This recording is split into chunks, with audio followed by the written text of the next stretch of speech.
Hello everyone, welcome to the channel TutorBox. In today's class I am going to discuss about another lecture of pharmacovigilance, and in this lecture we are discussing preclinical studies for safety data generation, and this is from the unit 4. Okay, in earlier lecture I already discussed about the various clinical trials, and now we are discussing the another part of unit 4. So before moving forward, I'm just requesting you all that those who have not subscribed the channel, please subscribe the channel as well as hit the bell icon. And you all know that at the end of our lecture we have a 5 MCQ regarding the same lecture. So solve these MCQ and give the answer in the comment box, as well as see the description box for the notes of this lecture. Clear everyone? So first we have to understand what is preclinical study. So the first thing come in our mind, what is preclinical study means, what is the definition of it? We can divide this word into 3 parts: pre plus clinical plus studies. Okay, pre means pehle, before, and clinical means clinical studies, basically when if the studies is conducted into the human being, then such kind of studies are known as a clinical study. But the study which are conducted before conducting in the human, then these are preclinical, and the studies means we have to do the experiments. Clear? So what is the definition? Generally the studies performed on in vitro, in vivo, ex vivo, in silico models to obtain basic information about safety and biological efficacy of a drug candidate before testing in target population like humans. Okay, so क्या किया जाएगा यहाँ पर? Basically preclinical studies में हम क्या करेंगे? In vitro studies करेंगे. In vitro means in laboratory we are generating a same condition like humans or like animals. So in laboratory condition, in vivo means within the animals, and ex vivo means within the organ. We are putting the organ outside from the live organism. Okay, we are putting an organism in a specific environment. Okay, not a natural environment but in a specific laboratory environment, that is known as a ex vivo. And in silico means the studies performed on the computers. So all type of these studies by various models. Clear? So through these studies what we are getting? We are getting the basic information, basic data. And what kind of data? Like toxicity data, safety data, and biological efficacy data of a drug candidate which will be tested in near future on the target population like human. Clear? So human पर basically अगर हम short में गए तो human पर test करने से पहले जो भी ड्रग का डाटा हमें चाहिए वो हमें चाहिए एनिमल्स का डाटा, लेबोरेटरी का डाटा और एक्स विवो डाटा. तो ये सारा डाटा जब हम कलेक्ट कर लेते हैं, देन यही सारा डाटा क्या कहलाता है? Preclinical studies data. Clear everyone? Now what kind of compliance required to get the preclinical studies data? किस तरह की compliance हमें required होगी? So we required good laboratory practices, GLP requirement, as well as GSP, good scientific practices requirement, so that we are able to ensure about the reliability and reproducibility of the result. Because if our experiments are not according to the GLP or not according to the GSP, then anybody cannot rely on the results of the studies. So for the reliability of the results and for the reproducibility of the results, there is a huge need of compliance like GLP and GSP. Now the further question come in our mind that why preclinical studies are required. So generally what happen in the drug discovery process, we are performing a various study like preclinical studies and clinical study. So before performing a study in the human, we have to file a IND application. We have to file a IND application like investigational new drug application. So why we required preclinical study? To file the IND application. Clear? The first thing is that. Now what kind of data required in IND application? So we required toxic effect data, we required safety profile data, we required pharmacokinetic and pharmacodynamic data. So all kind of these data, how we get these data? The question is that हमें ये data कैसे मिलेगा? So we are getting this data by performing some chemical test, as well as we are also performing a animal models test of these target drug candidates. Clear everyone? Now question occur in our mind that what are those chemical tests and what are those animal models. So before moving on the chemical test and animal model, we have to first check what kind of regulatory requirement are necessary to perform a preclinical studies. Clear? So regulatory requirement, it follow combination of various guidelines like GLP guideline 21, CFR and 58 guideline and compliance monitoring, as well as OECD principles. Okay, for toxicity study we follow OECD guidelines, as well as ICH M3 guidelines and CDD common technical document guideline, and particularly common technical document module 4 we are using. Then pharmacopoeial guidelines as well as codex requirement. What are the codex requirement? And then 3R principle for the preclinical studies and local animal ethical committee guidelines. Generally we are performing our experiment in which country?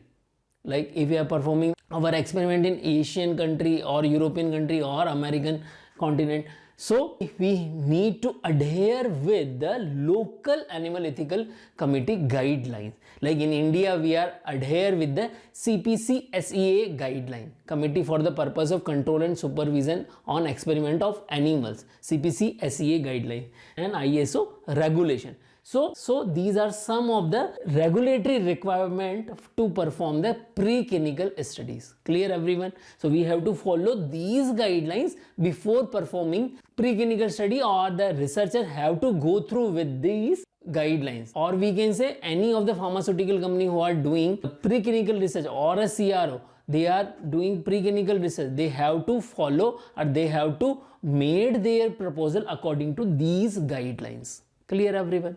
Now moving on the type of tests, these are the chemical tests and these are the animal model through which we are getting these data. So now question occur in our mind that what are the chemical tests, what are the different chemical tests which we are performing for the drug to get the data. So the important one is what? Cell viability assay. This is what a cell viability assay. Clear? So in cell viability assay there are various tests. So what are those tests? So the first one in the cell viability assay is thymidine incorporation assay. Second is cell titer glow cell viability assay. Then MTS assay. Then ATP light cell viability assay. Then SRB assay and other specific tests. Then we have a second one, that is what? Cell proliferation assay. Now I am giving you the some type of cell proliferation assays. So MTT cell proliferation assay, Cyquant direct proliferation assay, BRDU cell proliferation ELISA assay, label free and real time proliferation assay using InQSight. Okay, then further we have a cell apoptosis assays. So what are those tests? I am giving you the few name of these tests which we are performing in the laboratories. So the first one is caspase glow 3/7 activation assay, then reactive oxygen species ROS assay, then further mitochondrial membrane potential assay, and then further apoptosis analysis by flow cytometry assay. These are the some tests for apoptosis assay. Then further we have a cell angiogenesis assay. Now I am giving you the name of these assays: Matri-gel plug assay, tube formation assay, platelet activation assay, co-culture angiogenesis assay. Then further we have some other related assay with these methods. So I am giving you the few name of other related assay which we are performing in the preclinical studies. The first one is cell migration assay, then tumor invasion assay, then chemotaxis assay, then further cellular phosphorylation assay, as well as cell cycle assay and endotoxin assay, then further genetic stability testing and endocrine disruption assay. We are also performing drug-drug interaction assay. Then we are also performing drug efficacy test. Then 3D angiogenesis assay and 3D invasion assay. Apart from these, we are also performing inflammation assay, receptor binding assay, enzyme inhibition assay and messenger analysis assay, then plasma stability assay and further plasma protein binding assay. So these are some related assay. Then further we have a in vitro permeability and transporter assay. So in these tests we will check the permeability of the drug and various transporter, how transporter act with our target drug candidate. Clear? So I am giving you the name of these tests. So KECO2 permeability assay, MDCK permeability assay. Here KECO2 is a cell line. Okay. Then parallel artificial membrane permeability assay, that is also known as a PAMPA, PAMPA. Then transporter assay like P-glycoprotein, BCRP, OCT2. Okay. So these are some transporters. Further we have a various toxicity assay. Okay.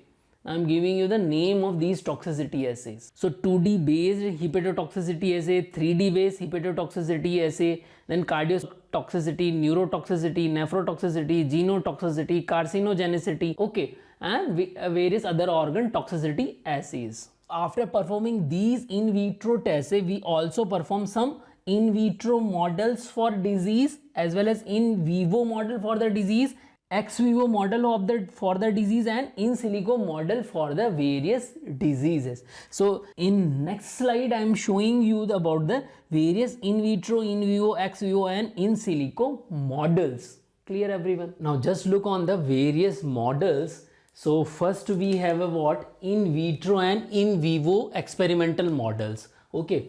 So in vitro and in vivo experimental models for various diseases. So disease like drugs for the malaria, HIV latency period we are checking for the drugs, as well as corneal penetration and absorption models for in vitro and in vivo studies. Then skin model for skin formulations. Okay. Then for in vitro and in vivo models for tuberculosis, so checking the Mycobacteria tuberculi dormancy and latency. Then cancer gene therapy models and 3D cancer models as well as beyond 3D cancer models. Okay, so these are some various models as well as periodontal wound healing models and cardiovascular and neurological disorders, as well as for models for cardiovascular and neurological disorder. Then in vitro models for blood-brain barriers. Okay, how the drug can move from blood-brain barrier, whether they are able to cross or not. So we are checking these by in vitro models. Okay, so that we are able to get the data that the drug is crossing blood-brain barrier or not. Then lung developmental models. Okay, so in vitro and in vivo we are checking effect of the drug on the lungs. And then host microbe interaction also checked by us through these two type of models, and influenza and hepatic disorder. So this is a small list, this is not a full list. So I am just giving you a idea about how we can do the test. The test which I mentioned on the board are not the full list. This is a very small list. So you can consider in your mind that list is huge, but we can say some of the tests or models through which we are getting the preclinical data. Then if you are looking about the ex vivo, then we are not performing ex vivo modeling for each and every disease. We are doing for some we are getting the data for surgical methods and some specific disease for which we are not able to get the exact data through in vivo and in vitro models. For specific disorders and specific condition, we only performing ex vivo experimental model.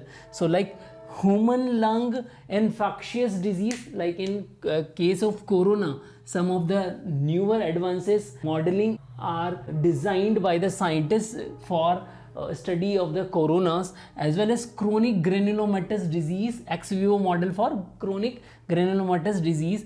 Then ex vivo modeling for human wound healing. Okay, then tuberculosis pathogenesis, we also checking tuberculosis pathogenesis through ex vivo model, and ovarian cancer and so many other cancers, as well as ex vivo modeling for type 2 diabetes and 3D models for translational research. So this is the few of the ex vivo tests which we are conducting in preclinical study to get the full data. Then we have a various in silico method, because the advancement of the science. In earlier era, we do not have a lot of in silico method, because there is advancement in the computer science and internet of things. So we are able to get the various softwares. So these software compile the data of chemist, biologist, bioinformatics, okay, absorption studies and toxicity studies, as well as in these softwares, they have a mathematical and statistical designs, so that these in silico models are helpful to reduce the time and the cost of the experiments. Clear everyone? So there are various in silico methods for ADME toxicity modeling, absorption, distribution, metabolism, excretion and toxicity. ADMET toxicity modeling for in silico study. Then skin model or multi-scale simulation study we are performing for disease for skin and the drug which are used for skin treatment. Then hepatotoxicity in silico modeling for hepatotoxicity.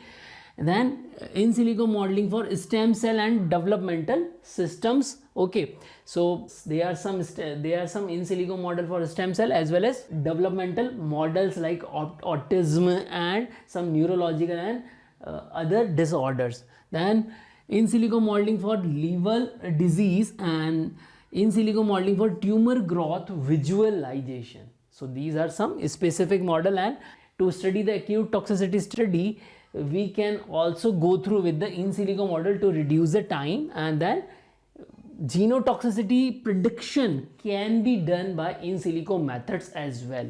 And in silico models are also available for immune system modeling. Okay, we are able to get data of adverse drug reaction related to the immunization, and then cancer research toward the 3R principles. Okay, so this is another newer principle. I will give you some specific lecture on 3R.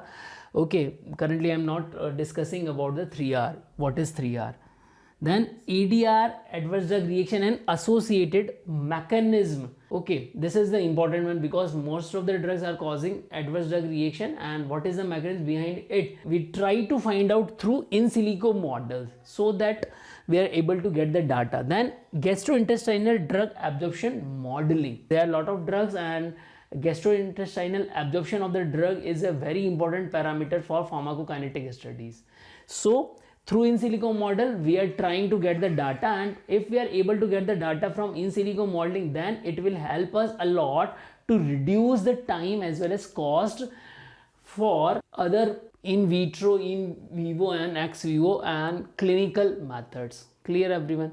So this is about the various model in vitro, in vivo, ex vivo, in silico modeling. Now I am discussing what are the various database of preclinical studies and how advancement in the preclinical study help us to get the more data for filing of IND application. Now just look what kind of toxicity studies we are doing and how we perform toxicity studies in preclinical study. So when we are performing toxicity study, the two questions raised in our mind. The first one is which species we can select, and the second one is which method we should select.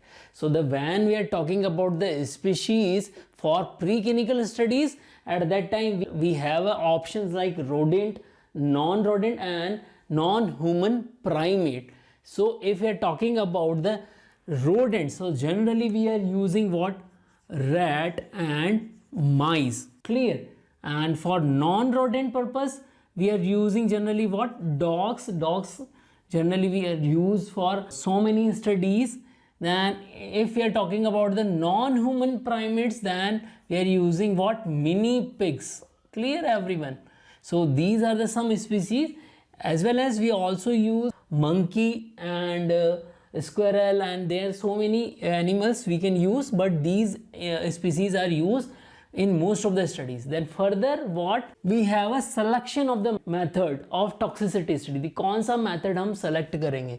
So there are many methods for toxicity study, for acute and chronic toxicity study, but whether we are doing a single dose toxicity or repeated dose, or we can say multiple dose toxicity, so it depend on our protocol.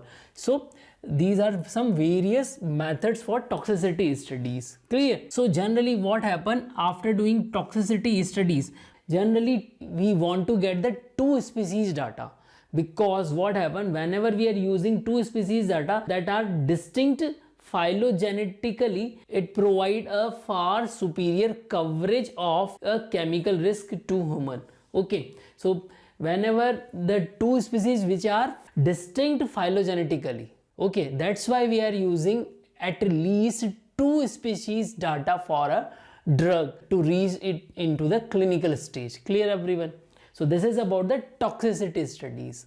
Okay, then what are the various advancement in the field of preclinical research? So I already discussed that we are doing in silico studies. So in silico studies, they are a structure activity relationship and QSR designs, and various in silico methods are already available nowadays. Okay, in earlier era we do not have a in silico studies. Okay, that's why the drug discovery time was too long, but nowadays it is just because of in silico studies, it is shortened for 2-3 years. Okay, earlier it was 15 to 16 years, now it is around 11 to 12 years. Now in earlier era we also use no observed adverse effect level. NOEL approach was used to determine the adverse event. Okay, but it is not always give a good idea. So that's why nowadays there are in silico methods available to check the same effect which we are observing in NOEL technique or NOEL approach. So these are the two methods. Benchmark dose models are available. Okay, and adverse outcome pathway also available. So BMD and AOP. I am not discussing the detail of what is benchmark dose models and what is adverse outcome pathway, because currently we are studying about the preclinical studies and safety data generation. So through these methods and through these advanced methods, we are also obtaining the data in the preclinical study. Okay, so this is about the advancement. Now, how preclinical database help in our research? So the database which we are using in preclinical study nowadays, okay, database used for preclinical studies. So what is the objective of the database? As we all know that for clinical studies there is a database. Okay, database are useful to check the each and every aspect of the clinical trial. So for clinical study there is already a database. It is available on the clinicaltrial.gov. Okay, you can go to that website, www.clinicaltrials.gov. Okay, it is a US FDA supported website, we can say. So what is the objective of the database?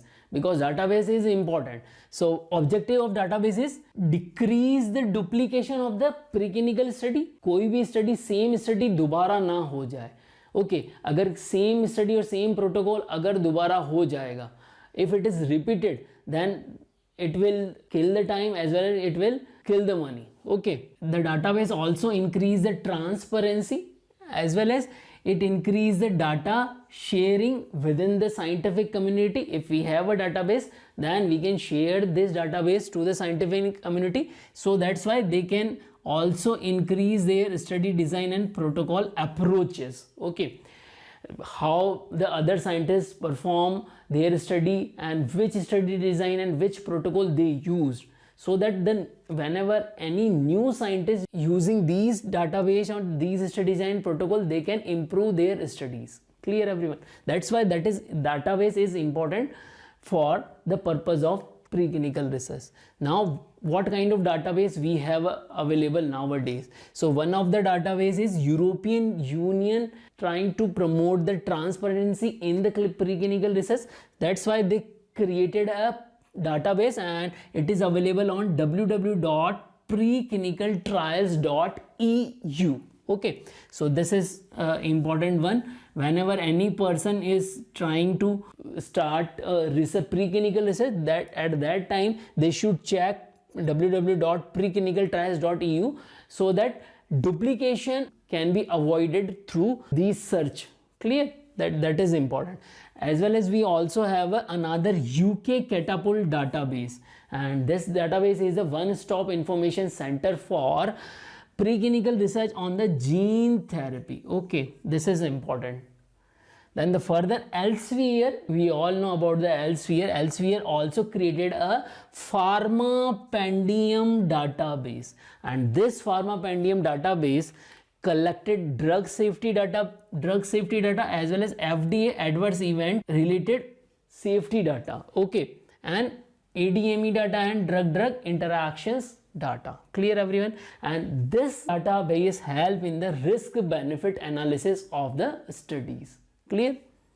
Then we have another preclinical database, that is French preclinical database, and we can find on www.fprd.ihes.fr. You can go to this website and check the database of preclinical study. As well as NCI also developed another database, that is NCI Development Therapeutic Program, and this is for the cancer purpose. So www.dtp.cancer.gov is another database. So through these database we can search the already performed preclinical study, and it will also help in data sharing, study design and protocol. So I hope you people are able to understand how preclinical studies are generating the data. Clear? So in preclinical study we are using in vitro, in vivo, ex vivo, in silico approaches to get the data, and various animal models to get the data of a specific diseases. I hope you people are able to understand whole of this lecture, and I hope it will be useful for your research purpose as well. So here I discuss some MCQ on the lecture I gave. So solve these MCQ and give the answer in comment box. And if you think this lecture is useful, then share this lecture to each and everyone. As well as I already given the link of the notes in the description box. So check the description box for the notes of this lecture. Jai Bharat, Jai Hind.